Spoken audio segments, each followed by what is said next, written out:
Welcome back to the capsON Sports Podcast. My name is Tyler Blumenstick, joined by a dancing Nick Tobias, a dancing Sam Meehan, and a non-dancing Anthony Mano. It is week 14 of the NFL season.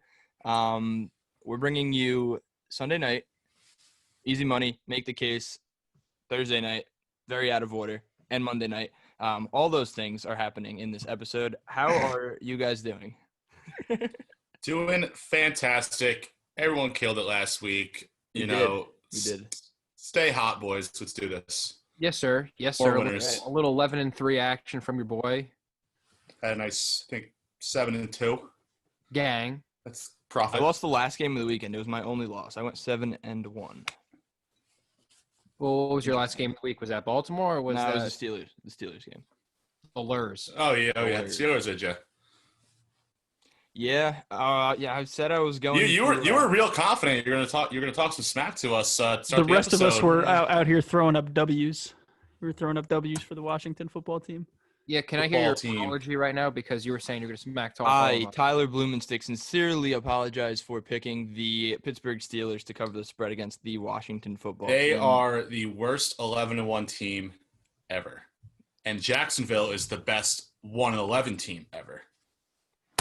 I see no lies. Let's move on to Thursday night football. There we have the New England Patriots visiting the Los Angeles Rams at 8:20 at SoFi Stadium. The Rams are 5-point favorites. The under set at 44.5. Well, the under over. What do you guys got?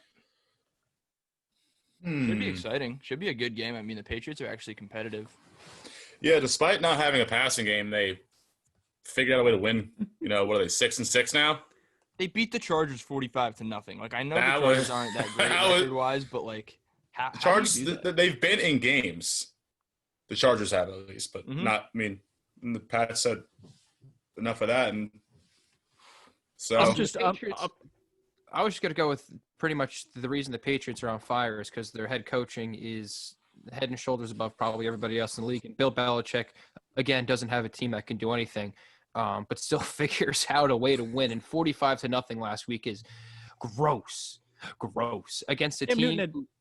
Cam Newton had 69 passing yards. I don't think any quarterback has ever won. That might be the lowest amount of passing yards a quarterback has had in a win. Like 1.2 yards per point. It's ridiculous. Astounding. I mean, they did it on the ground last week, and I think that's the way that the New England Patriots kind of have morphed their team in this year. I mean, Cam Newton is pretty much a run-first quarterback in the first place, and I think he had 2 rushing touchdowns last week. So, I mean, I don't think it's going to be that easy for them this week when you're playing the Los Angeles Rams, who have arguably one of the best defenses in the NFL. The Rams have a defense that ranks first against the pass, and they're giving up the 6th fewest yards per catch. So their defensive passing game is ridiculous, and it already makes New England go, one phase on the offense with running the football. So I honestly don't even know what I'm going to get out of New England here at all. I don't know what you guys are thinking. I mean, we have to talk about it because it's a primetime game, but I probably would not even come close to touching this game if I didn't have to talk about it. I'm not going to bet it personally. But I'm leaning towards the Rams -5. I don't know. I don't like picking against New England just because it's Bill Belichick and you don't know what to expect. I mean, it's going to be a solid coach game from the Patriots, and they're going to take away your weapons. They're going to I don't even know though, because that's the thing with the Rams. I don't even know. Say you play the Chiefs, you can take out Tyreek Hill, you can take out Travis Kelce. When you play the Rams on offense, there's no running back you need to look at. Jared Goff's not a threat with his legs, so do you take away Cooper Kupp and Robert Woods? Because the Rams play this game where they'll throw to Cooper Kupp until Cooper Kupp is getting blanketed or they're getting double covered or getting shattered, and then they'll move on to Robert Woods. Both of these guys are open on every single play. So I don't know which way to go. I think the Rams offense will do more than the Patriots, but I just don't know if you're Belichick, which receiver you target to take away, because there's 2 dangerous options that can win a game single-handedly. I mean, I don't think it's really an option that I think Bill Belichick, you need to neutralize Jared Goff, because once you give Jared Goff some sort of pressure, get hands in his face, he's going to make errors with the football, whether incomplete passes or turnovers. And I think that's something that Bill Belichick has been drawing up probably the past week. I mean, he was probably looking forward to this matchup after being up 45-0. And he did the smart thing, and he kept the team on the West Coast after their game last week instead of returning home. So the Patriots have been in California for pretty much well over a week. It's going to be well into 2 weeks going in, after this game. So the team's not going to really be affected by the time difference, by the travel. I would be wrong to be betting against Bill Belichick's football team here. But if I'm betting the spread, I'm going to take New England just because I think they keep it kind of close. I think, LA wins this football game, but I think the Patriots keep it close. And I also think the under is is a great play here. I mean, this is a rematch of Super Bowl 53. I can't even keep track with Roman numerals, but when these two teams met in the Super Bowl, it was a 13-3 football game, and that's the biggest football game of the year. I think it's going to be a defensive match, a game of strategies by each opposing head coaches, and I'm going to take New England +5, and I'm also going to take the under. I think Sorry, go ahead. I'm with you there in the under 100%. It's going to be like a nice defensive chess match between the coachings on both sides. So yeah, was it 44? 44 and a half. I had 45 and a half on FanDuel, but still. And and I do think the Rams can have this game. That's why I think I'm gonna end up playing a teaser of probably Rams +1 and under 50 and a half, 51, whatever that's at.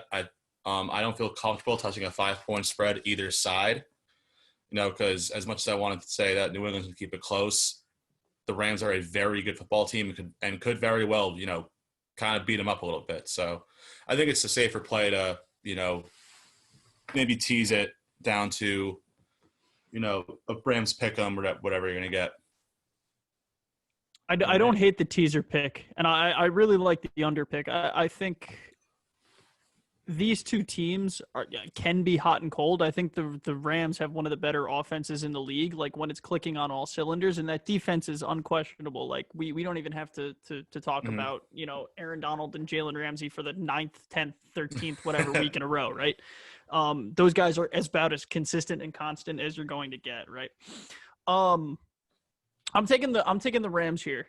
I think the Patriots are getting a lot of value or getting overvalued coming off a 45-0 win against the Chargers, and a week and a win before that against the Cardinals, right? Those are probably two matchups that maybe they didn't expect to win the Cardinals game, and they thought it would be a little bit closer in the Chargers game. But that's just Bill Belichick working his magic, right? If you're average to below average to middle upper class, I guess, quarterback, like Bill Belichick is going to make you pay. And that's kind of what Jared Goff is. And Nick, I'm glad you brought up the Super Bowl because that was a low scoring game, and Sean McVay doesn't change his plans against, I guess, alumni of that Patriots system. So this year they have played Joe Judge, who was on that Super Bowl staff, and they scored 17 points against him. They've played Brian Flores, who was in that Patriots system, right? The defensive coordinator, whatever his title was when they played the Rams. And he scored 7, and the Dolphins scored 17 points. So I feel like Bill Belichick knows how to play Sean McVay and knows what kind of cards he's throwing down. So that's what makes me nervous. But I think the talent gap is too much here. Give me the Rams. That's a good point. But I think I'll hop on the Rams too. Are we all going to hop? I mean, I think we could all hop on the under here. I don't think there's going to be more than 20 points scored. I don't want to hop on the under here. I feel like this game could end 27-24, and it's not really a high scoring game, but it still hits 27-21. I see it more like 2016, something like that. A lot of field goals I could see in this game. Yeah. Hey, they add up. Who knows? All right. We're all going on the Rams? No, sound the alarm. We got a Rams sweep. No, I think Nick's going to pass. Oh, sound the alarm. We got the smart people with the sweep. I'm switching. Going Pats.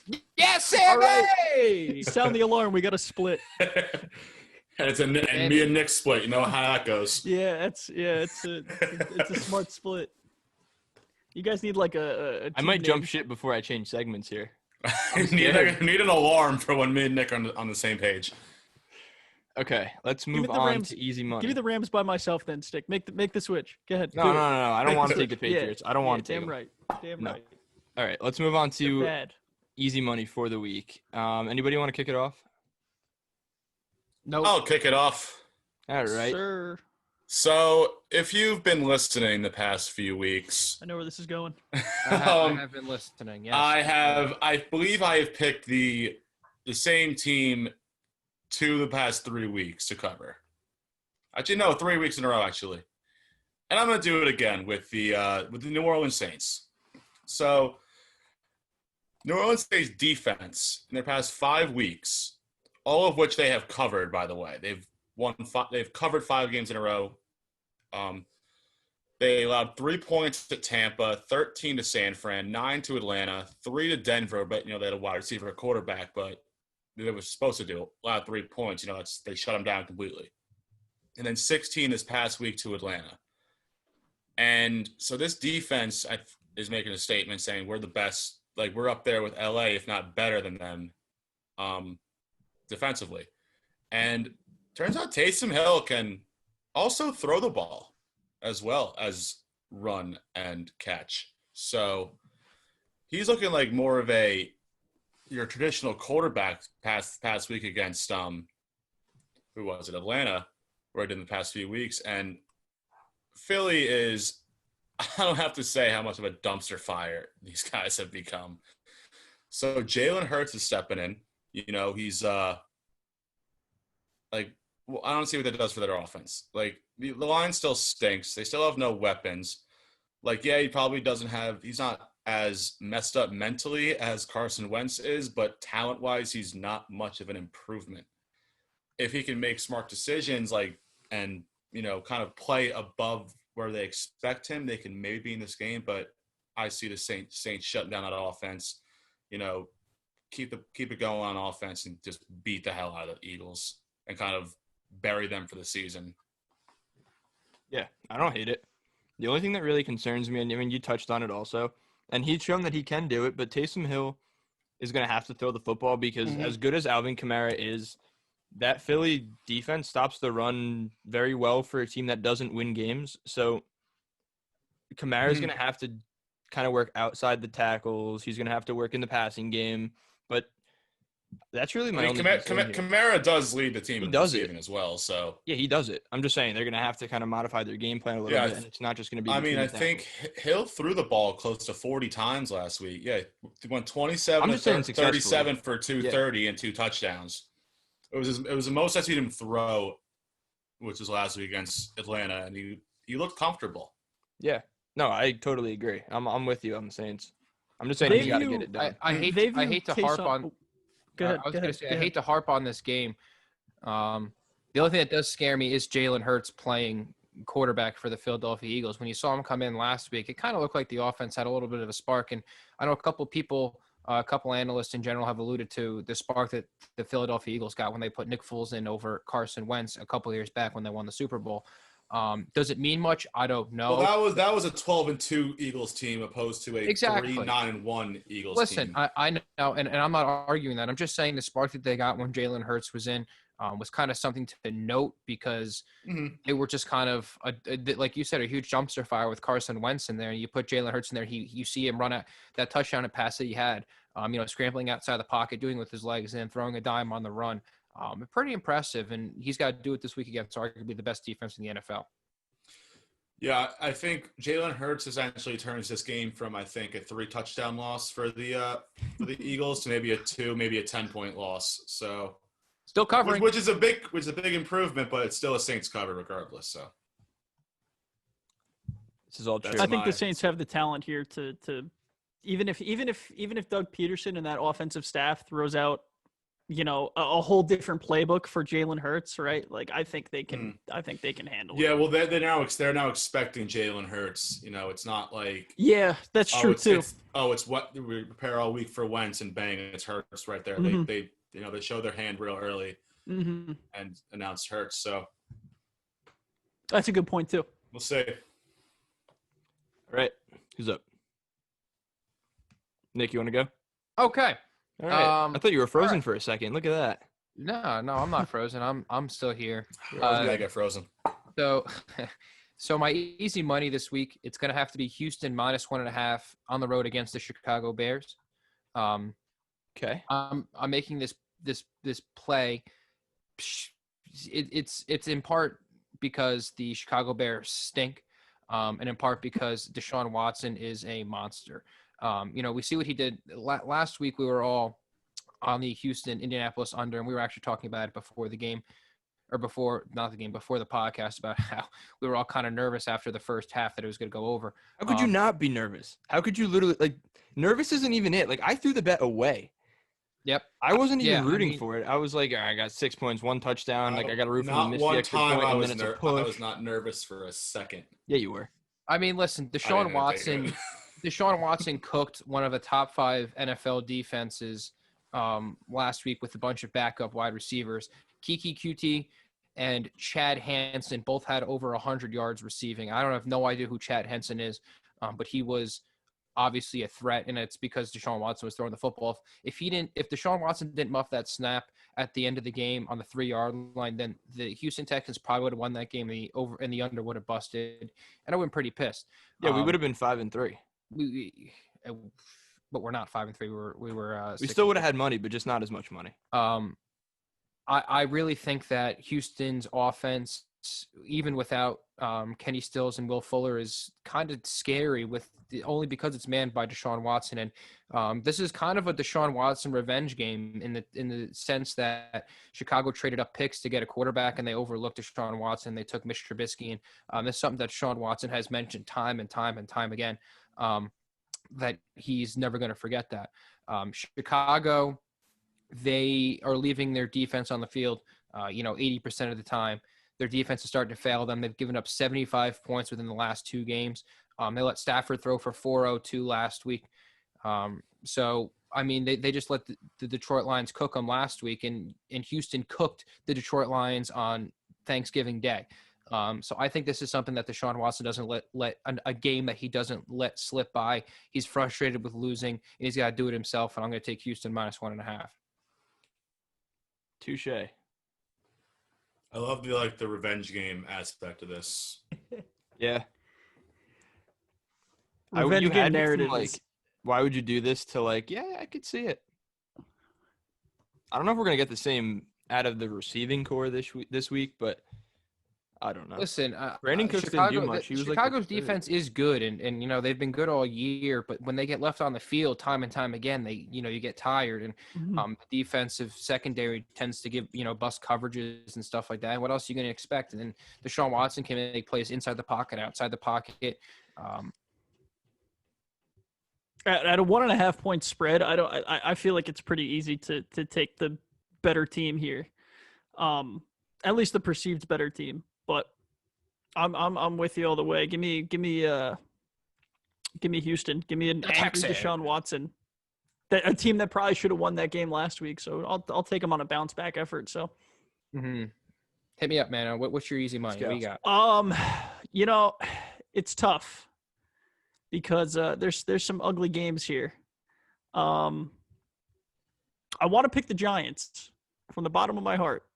But I don't pick the Giants. I don't bet against my teams. It's just a general rule of thumb I have.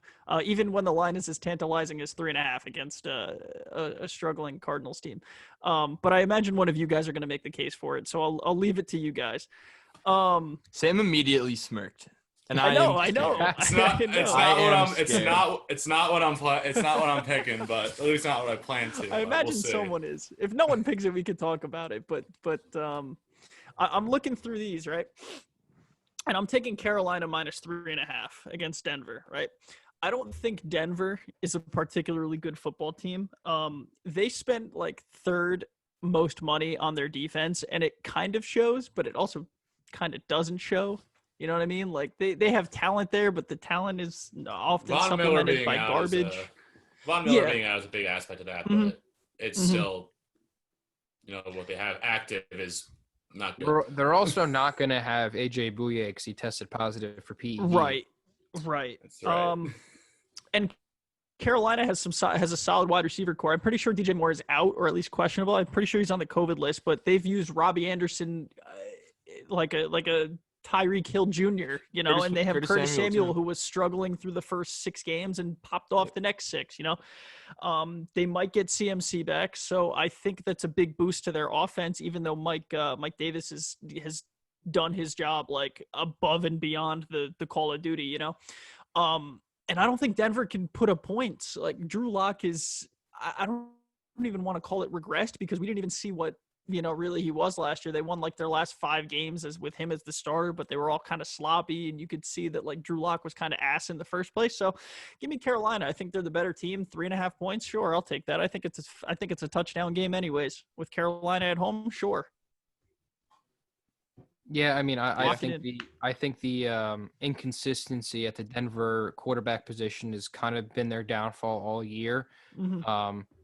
Their defense, you already hit on, has been lackluster. You're out Von Miller. You're out your top cornerback in AJ Bouye. What are you going to do? Robbie Anderson has already proven to be one of the best one-on-one wide receivers this year. And if they get CMC back, I think it's easy. Even if you don't have CMC, Mike Davis has clearly done the job. And I mean, listen, you're not playing in Denver, and it doesn't matter. There's no fans anyway. Carolina wears the sick Carolina blues, so I'm gonna go with the jerseys here. All right. I will wrap up our easy money segment with, and it pains me to say, but I'm taking the Atlanta Falcons minus 2.5. Yes. On the road yes. against the Los Angeles Chargers. And here's why. Let's go, Stick. Since firing Dan Quinn, they're playing hard for Raheem Morris. Every time the Falcons are brought up, we talk about that on this podcast. They play hard. For whatever reason, they play hard. Huh? Radio Raheem. You've never seen the movie? Nope. Do the Right Thing. It's a Spike Lee movie. No? Okay. All right. Good movie. Never. This Atlanta team is just playing a lot better recently. I mean, they lost by 5 to New Orleans. They beat up on the Raiders. They lost to New Orleans and only held them to 24 points. They beat Denver. They beat Carolina. And, that's their last 5 games. It's pretty respectable. They've beaten teams not named the Saints, which is, as you would expect, they're just not a very good team. It's the Atlanta Falcons. But the Chargers just got spanked. Anthony Lynn is literally trending down, down, down every single week and just can't win a game. So I just think this is a game where Atlanta's talent on offense really, really shows. And that coupled with Raheem Morris's coaching, I think will get this game done. Yeah, you talk about the Chargers kind of downfall over the past couple weeks, especially with Anthony Lynn. He's as good as out as the head coach of the Los Angeles Chargers. And I think this week is the week where they kind of get spanked around again, and that's it. The Chargers got Eckler back last week, but it really didn't mean anything. It was still a one-dimensional offense. And, Herbert's starting to struggle. And, I got to testament Mano to this because Mano's always talked about when is Herbert going to start falling down. And it seems like it's starting to happen. He's thrown for 1 touchdown and 3 interceptions the past 2 games. And I don't know if he can keep up, especially if the Atlanta Falcons are playing as hard as they are. You get Julio back. He doesn't have to be 100% and he'll get the job done. You have Calvin Ridley, who's proven to, be a very viable wide receiver in case Julio's not there. Todd Gurley is averaging 2.6 yards per carry, so he has slowed down quite a bit. But I don't really think it matters. And this is funny because this is a battle of the 2 teams that have trouble holding leads. So who knows what's going to happen here. They're playing in Los Angeles. I like Atlanta because I think they're going to be wearing those fresh white unis again. I'm about it. I'm all about the unis this week. Yeah, no, both teams are, those classic, blow the lead in the fourth quarter. So, see, 5 fourth quarter turnovers total. I think the Falcons 2.5. I think it will be a competitive game, but 2.5 points I think is safe with the Falcons this week. Yeah, if it goes over that number of 3, I'm not going to touch it, but I'm cool with within a field goal. Did you guys hear what Anthony Lynn said today? Something stupid, probably. Today. Oh, yeah. What did he say? He compared something to Pearl Harbor. I can read this to you. So on the struggles of the Los Angeles Chargers, who just lost 45-0 to the Patriots, quote, "We're in a valley right now. We're down, but we're not out. Just the other day was Pearl Harbor Day, one of the biggest defeats that this country's had, but we bounced back from that." And I kind of used that as an example with my staff the other day. We're down and out, but we're not dead yet. So we're going to finish off the season the right way, and today we're going to start with a good day of practice. Well, See ya. I got nothing. That's bad. I don't want to harp on this because this is a betting show and we have a lot more to get to, but I need to say this one thing. That doesn't motivate people. They're not showing up because No. because There's that, but there's also the fact that the Chargers are 3-9 mathematically eliminated, I guess, at this point, and he's saying we're not dead yet. And I guess the only way you could get worse is losing out, and at the snap of a finger, you could be dead if your owner decides to just call you up on the phone and says get out and never come back. Like, I don't know. They're done. He's They're not doing 3-9. himself any favors. No, it's a shame. I was kind of a fan of Anthony Lynn, dating back to last season too, when he's just kind of tanked this year, and it's kind of been bad. And I don't know if it's his fault or the defense's fault for blowing all those leads in the beginning of the year, because I bet if they didn't blow any of those leads, he'd be fine. Probably. It's fair. It's a good point. All right, let's move on to make the case. Who wants to kick it off? Oh, all the takers? Oh, go boy. ahead, Sammy. Sammy, go ahead. I don't want to. All right. So I'm actually not going to pick the Giants. I know what many people want, but I still probably will this coming weekend. But my make the case this week, I'm trying to pull up my notes real quick for this. It's going to be under 49.5 in the Kansas City-Miami game. So probably thinking I'm crazy for taking the Kansas City under, in any game. But actually they are the over is 5-7 in Kansas City's 12 games, and it's 4-8 in Miami's. So both teams tend to trend under, and Miami is second in scoring defense at 17.7 points a game, and they rank second in takeaways with 21. Now, the Chiefs have the best turnover margin in football. They don't turn the ball over very often. But if, that Brian Flores defense can steal a couple away from whether it's Mahomes or, strip the ball a time or two, but, it definitely go under. And in the past 6 quarters, the Chiefs have only managed to get 2 touchdowns. I think about 6 field goals. So they're not having troubles closing out drives, which tends to trend toward the under in any game. And Miami has a good red zone defense. They're going to maybe keep that trend going. I'm not worried about the KC offense in the long term, obviously. Like, no one in the right mind would be. It's just your classic kind of late season little lull. You're 11-1. You're kind of on cruise control a little bit. And with the way that defense in Miami's been playing all year, under 49.5, I think that's a good pick, especially with Miami's inconsistencies on offense. I wouldn't touch the spread in this game. I don't know what's going to happen there, but I could see this as a 24-20 victory for the Chiefs, something like that. It's interesting. Very interesting. Mm-hmm. I like I it. don't know. I didn't know that their offense was that I don't want to say struggling, but that just like you said, going through the lull. They is a good word for it. exploded in the first quarter for 21 points against the Bucks. They have scored 25 points since then. Mm-hmm.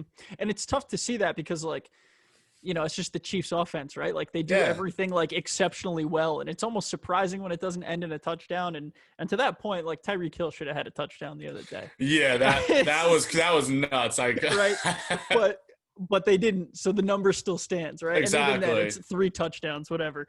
I like that pick. I think Miami's defense can stand up to them. I'm not saying they're going to shut them down, but they're not going to. I don't see them erupting for 40 plus. Granted, I don't think they, even if they get to 20-31 range, Miami's offense has kind of been that they're real struggling. So they only managed 16 last week against Cincinnati. So under 49.5. I like it. And I could like see it. this moving up to 50 too, with everyone seeing Kansas City and like, ooh, Kansas City over. But let's go the I under. like it. All right, I can take the reins. go. I'm taking Indy -3. This is week 2 Yes. of me Yes. taking Indy. Indy. Yes, baby. People are convinced. Yeah. I'm on board, right? And this is partially because last week they took me for a nice ride, and I had a fun time on the roller coaster. So I'm, getting right back in line. I bought my fast passes. I'm swiping that shit, and I'm getting right back on. Unlimited rides, baby. Unlimited Yeah. rides. Yeah. I don't want to overreact too much to what Vegas just did last week. What they barely. Do you want to Yeah, but overreact they to 2 weeks barely- ago What happened against 2 the weeks ago? Falcons? But they got the shit No. beat out of them by the Falcons. Yeah, I'm not too worried. Yeah, this offense or this Vegas team in itself is like Vegas. It's wild. Like I don't know. One day they're going to show up and beat the Chiefs or lose to the Chiefs by 7, or take the Jets to a Hail Mary where they need cover 0 blitzes and man-to-man coverage going down the line to win, right? And they could have lost that game like 3 times in a row. But I don't get how they're getting 3 points here. Are they getting 3 points because can somebody help me out here? Why are they getting 3 points? I can't tell you because it doesn't make any sense because they're not even going to have Josh Jacobs, so it doesn't even matter. This is more of a detriment than on the Colts then. Is there something that we don't know? That offense is it is what it is. You know what I mean? It's there. The offense is there. I'm pretty sure T.Y. Hilton has had close to 100-yard receivings in back-to-back. Yeah, I know, but like I don't know if it's just like the Vegas doesn't want to give too many points to Phillip Rivers because they want Where is the game? I don't. It's in Indy. No, it's in. Oh no, it's in Vegas. It's in Vegas. I lied. Okay, It's in so I Vegas. could see maybe a little home field advantage. I guess. A couple points, but they don't- still think that Vegas. They're expecting Vegas to maybe do what they have shown they can do. If that makes sense. Yeah. Maybe I guess so. I don't know. They're trying to keep it Staying hot safe. Vegas. I mean, Mhm. Vegas was hot in the beginning of the year. Maybe they're hoping Vegas is still hot. And Yeah. I could see it, but if it were like 5 or 6 points, I Hometown could see team. everyone hopping on Vegas. But Mhm. Sure. I think Sure. But I'm taking it's a safe Indy. play for Vegas. It is. I think it really is. I'm taking Indy plus -3, right? And like we have in our notes here, they're 4-1 against the spread, last 5 on the road, 14-6 in their last 20. I think Phil Rivers is in one of his like hot streaks, right? That you kind of need him to be on. He's every once in a while he's going to make an errant throw, but that's just Philip Rivers. Like I said, Vegas, got taken to the wire by the Jets and needed a coaching gaffe to win the game. We also have in our notes here they gave up 43 points to Atlanta, 28 to the Jets, 36 to New England, and 45 to Tampa Bay. yikes. That's not good. I'm not a math person, but that's a lot of points. Give me Indy +3, hopping back on the roller coaster. I'm strapped in and ready to go. Oh, They're the man. favorites, I mean, right? I got -3. yeah, Colts -3. Sorry, I said plus. All Yeah, right. sorry. I just want to make sure. I don't know. Yep. Listen, man. God, I if love they it. were- if I they love were We it. had a if lot of they were the- speculation on the line right there. If they were the dogs, I would be, as you guys say, I'd sprinkle a little bit of the money line. I'd be like the Salt Bay guy, just this with the Just drizzle right it on on there real quick. yeah. It's got to slide down my arm though, because little arm sweat and the salt, it helps. I love it, man. I love that Colts pick. I've been on the Colts pretty much all year. And I love know, the Colts. and I've been a doubter. I don't know if it was like the sour taste after week 1 with the Jags, or if it's just like I don't Phil think Rivers. Phillip Rivers. Yeah. It's Phillip Rivers. And that's Um, fine. But, yeah. the offensive line gives him the protection he needs, and you're already up 2 scores, and what's Mhm. the big deal? You don't need Phil Rivers. hmm I think this Colts team is a Super Bowl, not a contender, but what's Defensively, Possibility. what's in the middle of pretender and like contender. Sneaky. sneaky contenders. If you want to bet them to make the Super Bowl, like it probably be good value. It'd be a good value pick. There we go.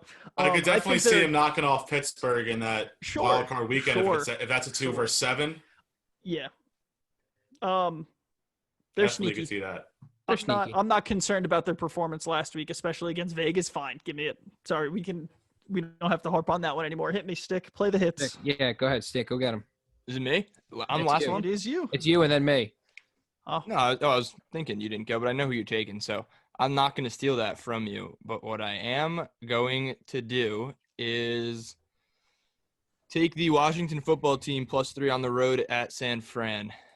I don't love it. I hate that I like You it. don't love it? How do you Sam, not love that's it? exactly right. How No, do no. you not love it? Well, Me it's saying I more of don't a love it is personal just- thing. Like being a Giants fan and all, I don't like that I like the pick. No, that's Huh. it. Sam hit the nail on the head. I don't like that I like the pick. And here's why. I mean, San Fran did not look good last week, while Washington kind of really looked the opposite, I guess. I mean, they beat the Steelers. They have the only blemish in that loss column. It belongs to the Washington football team. They've won 3 straight, although they beat Cincinnati, Dallas, and then Pittsburgh. Which one of those Pittsburgh does not stinks. belong? Yeah, I mean, look, San Fran has only beaten the Rams, but we've talked about it. In their last 5, they're 1-5 or 1-4, and Shanahan has McVay's number, and I feel like we can just chuck it out there and just chalk it up to that as the reason why the Niners beat the Rams last week or 2 weeks ago. I'll hop on the Washington defense bandwagon train. You need to. You need to hop on that It's good, bandwagon. but it's good. It's solid here, but you got to hear me out here. The Giants don't have a good offense. The Giants beat them twice. You can't possibly call a defense that lost the Giants twice in one season. Let's not A good talk about the defense. Giants like they're a bad football team. The They're not. Giants Their are offense a isn't elite. Their offense is good not elite. football team. The NFC East is going to mess around and have 2 playoff teams this year. I don't think that's possible. It And is actually, possible. they're a game back of they're 6-6. Is the Vikings are the 7th It's the seed right now, Vikings. Yeah. Oh, and the Cardinals are the Okay. 8. So they're both 5-7. I think if they both win this week and the Vikings lose, I think the 7th seed becomes the football team. Yeah. The football team. I mean, I don't have Yes. anything more on this game other than the fact that I just would like to add that I now in 2 picks today over the course of easy money and make the case, I've picked 2 teams with losing records. I think they're both 5-7, 4-8 teams. But it's okay because we get points here, and that's it. Yeah, it's betting points, not straight up. Yeah, I mean, Against Atlanta's got to spread. score a little more points than just win, but it's okay. Listen, I like Washington. I mean, I'm on them strictly for their defense. Granted, they might be without Antonio Gibson this week because supposedly he had a bad case of turf toe. I don't really know what a bad case is and a good case is. I mean, regardless, I think it's going to hurt. Yeah, that's what it is. I don't either. I think too much turf in the toe, you get aggravated or foot fungus. I don't know what it is. No, athlete's Like a foot is burn, maybe. If you don't want turf in your toe, don't put your toe in the turf, Nick. Hey, But I think Washington they're good. I mean, Alex Smith seems to have found his kind of place with that offense. Yeah, they couldn't really get anything done offensively last week, but that's because they were playing arguably the best defense in the NFL, and they still got the job done. I have to mention Logan Thomas because Logan Thomas is kind of a beast. Was a college quarterback, converted tight end, played quarterback in the NFL, converted tight end. And he's getting the job done for that Washington football team. And it's quite surprising, but I like the Washington football pick there. I'm not going to talk about it because if I talk about it, it's not going to happen. But the New York, is that how it works?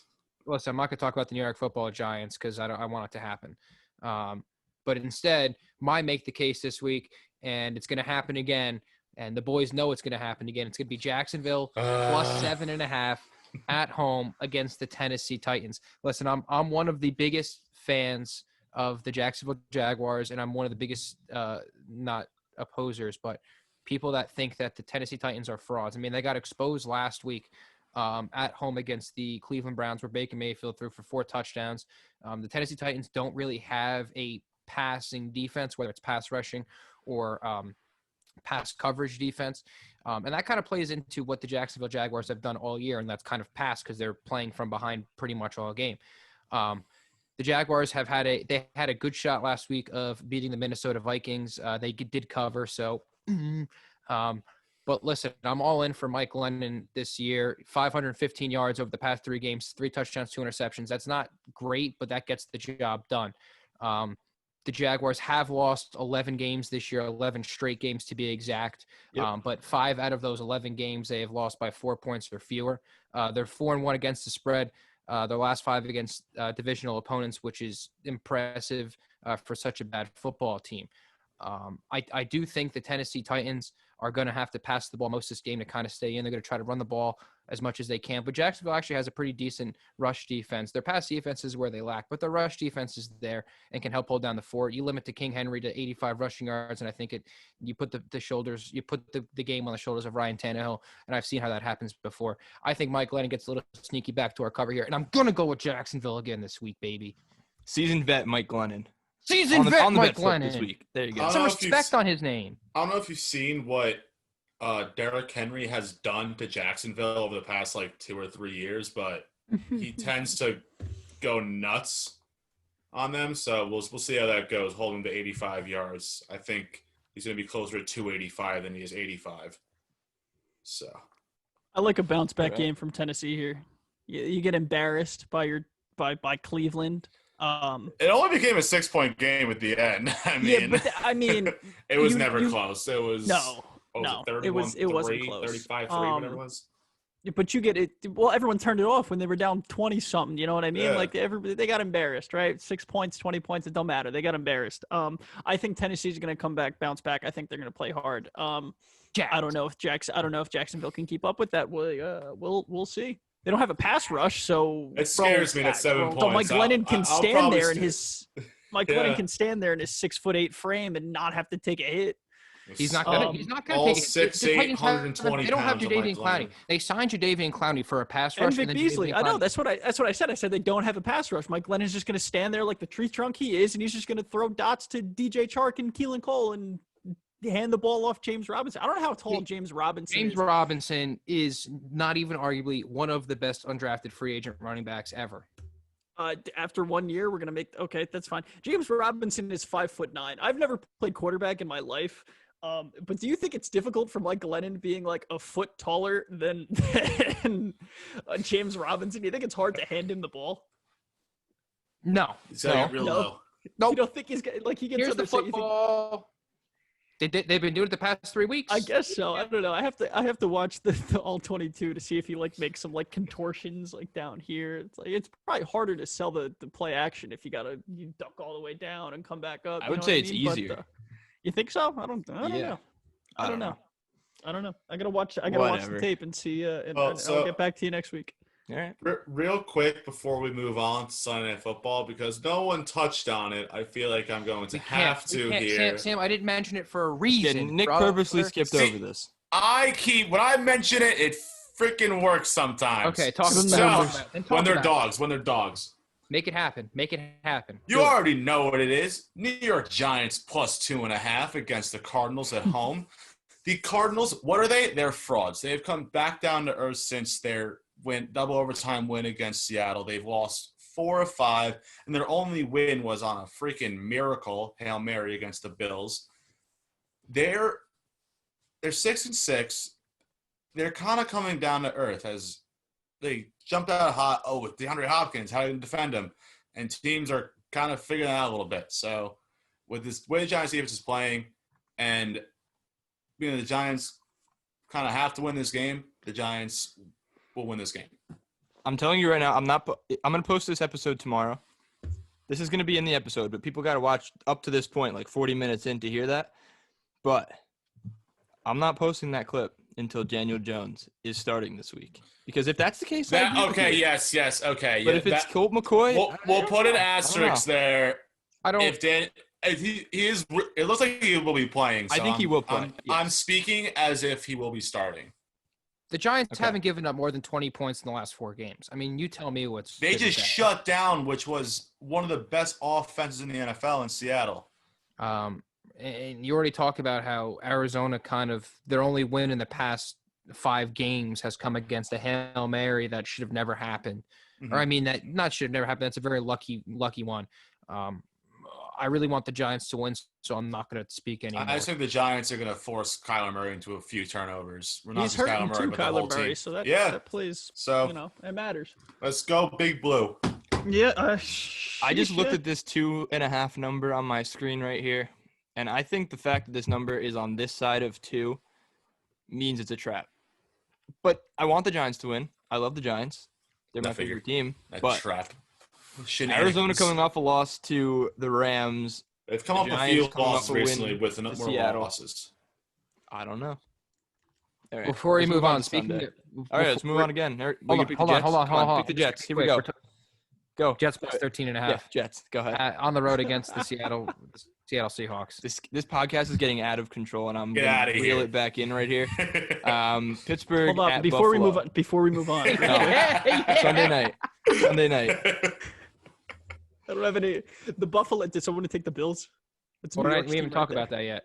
Oh, No, okay. we're waiting for you. Oh, That's on the Sunday. Bills? Sunday night. No, Mano Oh. said he wanted to say something. Oh, well, I was just gonna pick the other New York team, the Bills, but I realized they played on We're Monday. going. Yeah, we're doing it right now. All right, perfect. All segue. right, so Carter, Sunday you're up. night. So we got a game Sunday night. It's going to be the Pittsburgh Steelers at the Buffalo Bills. Buffalo minus 2.5. Over under set at 46.5. Anthony Mano, tell me what you think about this game. Man, put me on the spot. I like the Bills here. Tell me why. They're better. Yeah, I think they're. Oh man, it's tough. Buffalo minus 2.5 in Buffalo. It's a tough one. I have to think. You know what? I'm taking Pittsburgh. Yeah. I'm taking Pittsburgh. I know I just said Yeah. Buffalo, but I'm taking Pittsburgh. I'm a big fan of the bounce back spot. So give me the bounce back. I also I hate to interrupt you, but I also think Buffalo's kind of, I don't think they're frauds, but I don't think they haven't been as good this year as they would have hoped. Yes, Josh Allen kind of popped off last week, and he looked fantastic. But I think Pittsburgh has a way better defense than the San Francisco 49ers, and I think they give him pressure. You eliminate that that rushing game, which is already non-existent for the Buffalo Bills. And now you're forcing them to pass the ball, and Pittsburgh has arguably one of the best secondaries in the league. The only thing I don't trust is Pittsburgh offense, which you saw kind of stagnant, whatever.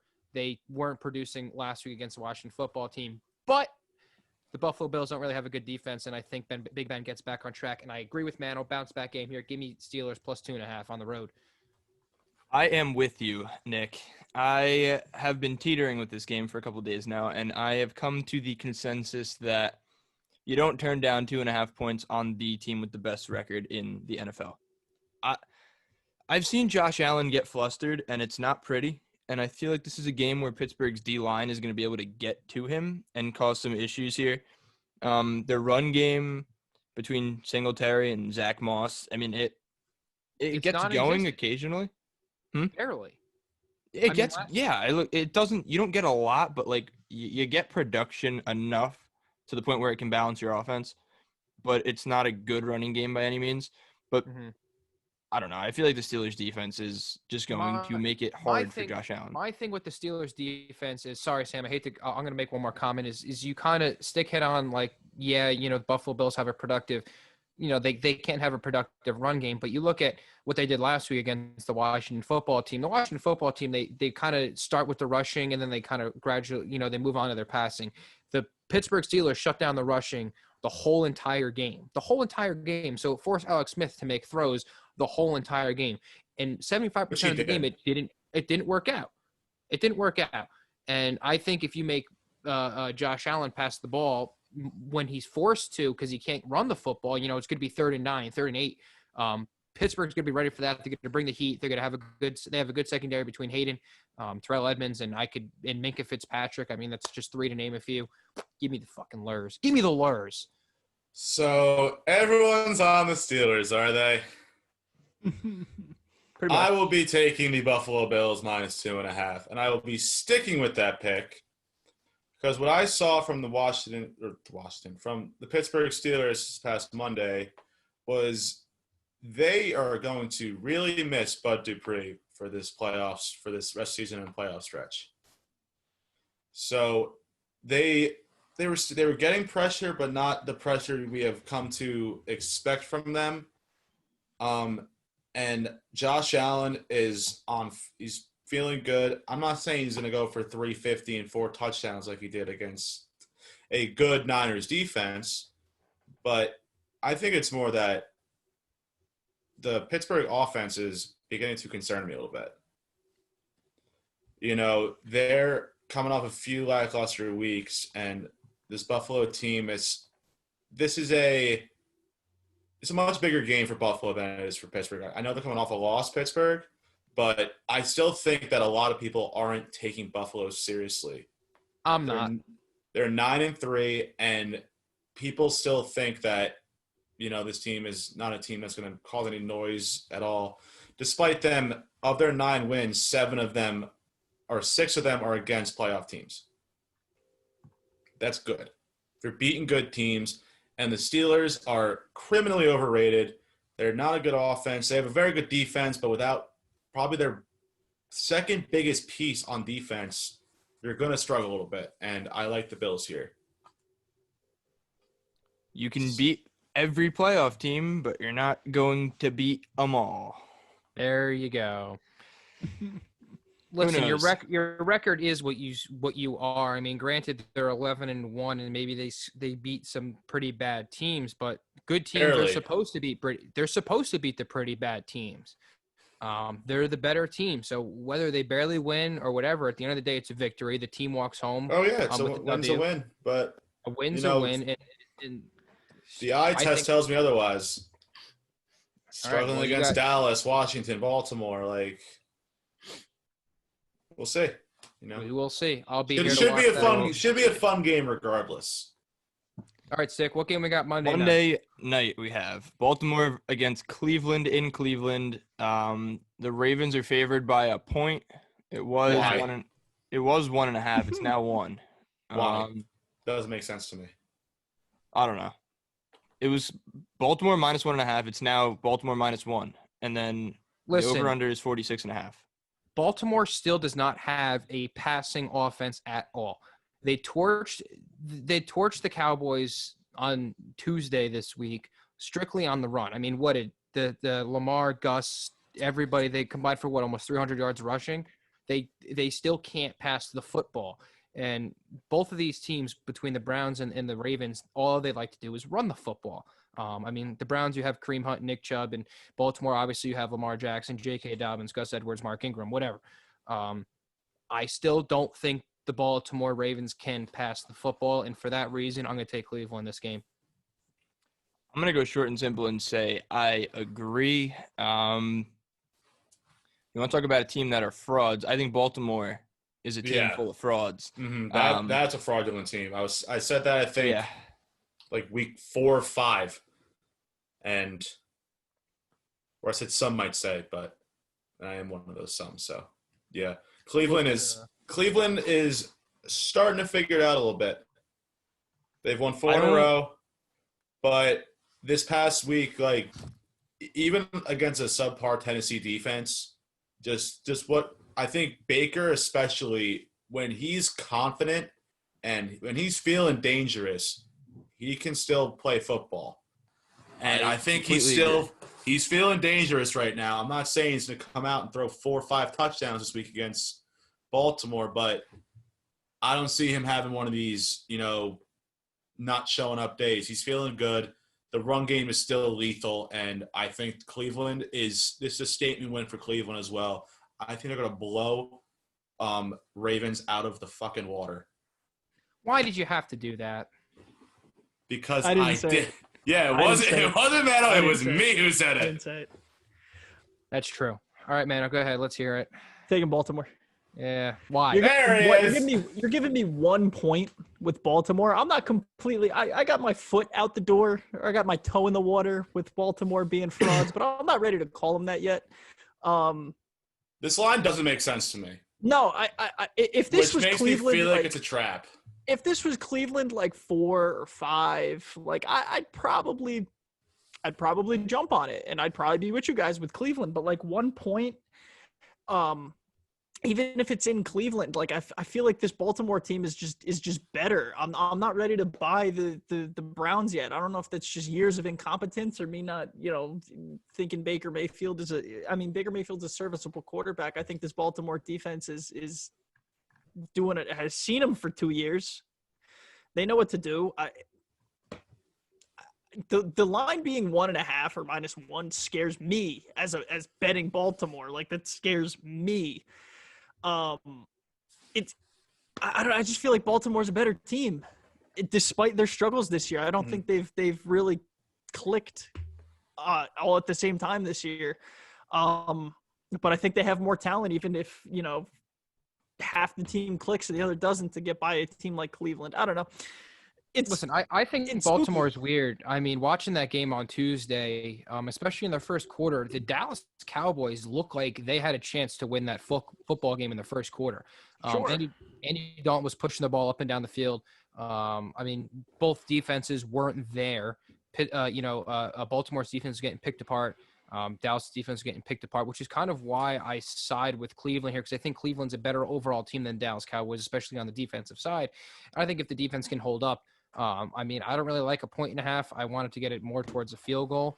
But it looks like it's going the other way. It looks like by this time Monday, it looks like it's going to be Cleveland favorited. That's what I was saying. Doesn't make sense. I think Cleveland, should be the favorite in this game if you're going off, what they've done lately. Like, they've been winning, whereas Baltimore has looked very not good in the past few weeks. And being it's in Cleveland, I was expecting to see maybe a 1 or 2 point, even a 3-point favorite for Cleveland. Yeah. Which is why Baltimore being a favorite, it kind of scares me that, it's kind of a trap betting in Cleveland. But yeah, I mean, it's going to end up being Cleveland favorited or at a pick'em. So if you like Baltimore, wait till you're getting plus money. If you like Cleveland, hop on it now, I guess. It could go either way, as the line indicates. If I'm gonna talk, I'll take what we got over under 46. I have 46.5 on my notes. I don't know what the line is. It still is. I mean, I'm still talking about a game that I think is going to go under, which is going to be a game when on the ground by whoever team wins this football game. It's whoever's winning on the ground. Both teams going to eat up the clock. They're run first offenses, and they pass second, and both of their quarterbacks are decent passers. Like I said, I'm not really sold on on Lamar Jackson, but the under 6-2 in the Ravens' last 8. The under in general is 6-2 in the last 8 meetings between both of these teams. I don't really see a lot of scoring. I think it's going to be a punch in the mouth kind of physical kind of game. Who wins on the front, and that's kind of how it's going to be. When I was watching on Tuesday, Baltimore really milks the clock. I mean, he takes the Baltimore offense takes pretty much the whole entire play clock just to get up on the line of scrimmage. So I think this play clock is going to drain. I'm going to take the under here on this game too. Both teams are run first inherently. Where'd Sam go? What the hell? See you later, Sammy. Oh, he's back. Both teams are inherently run first. I mean, I like so long as Cleveland doesn't show what they did last week. I think it's a pretty easy under too. So hey, trying to wrap this up and we can't see Sammy's face. Yeah, it's all right. Hopefully he'll come back in the middle of the outro. I got a lot of socials to get through and a website and everything. You got to go through. Go ahead. All right, so if you want to follow us, first of all, that just about wraps up this episode of the capsON Sports Podcast for week 14. It does. It definitely does wrap it up. If you want to check in with us on Twitter, Instagram, Facebook, TikTok, it's capsON Sports. Our website, capsonsports.com. Sam's still not here. I'm not going to drag it off any longer, but for myself, Nick Tobias, Anthony Meno, and a faceless Sam Meehan, we'll see you next week.